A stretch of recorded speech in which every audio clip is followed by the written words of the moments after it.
And as for you, Avery, what is it that makes you insecure about your essential nerd nature?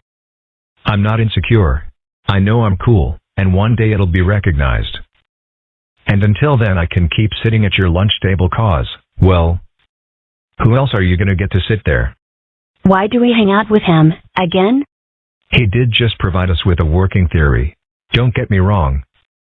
I like you guys, the same way I like free bread before my actual food. Are you out of your mind, Avery? Face it, we're your actual peers.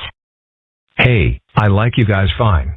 I know it's not your fault you're, like, weird and lame and dweeby. Oh, for crying out. Embrace your misfitness, you giant booger butt. So I'm guessing you didn't go with my idea of having your superpower be super restrained. It's only one of my powers. I'm not all one-dimensional like, say, Aquaman. I think you weirded Avery out a bit there. Yeah, well, there's a lesson for me here.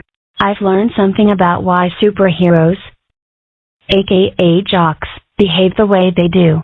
The truth is, as I've just unwittingly demonstrated, power corrupts. You don't actually have any power. And I've gained a new appreciation for the resulting purity. Millie's right, though, Avery.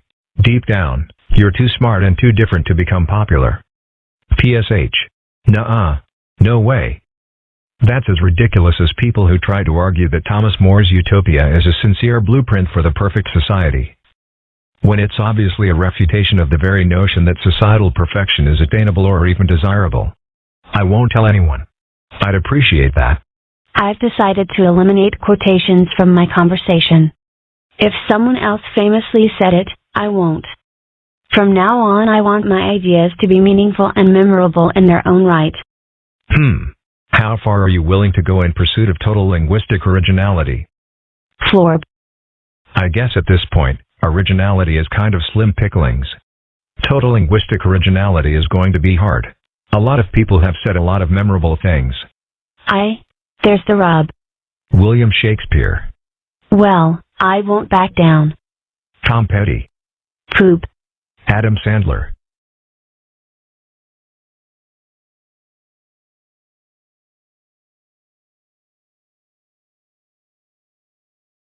Maybe you need to talk to someone whose speech and ideas you find very original and ask for pointers. How about your dad? We both end up quoting him pretty regularly. Well, mostly you just do his voice and say things you think he should say.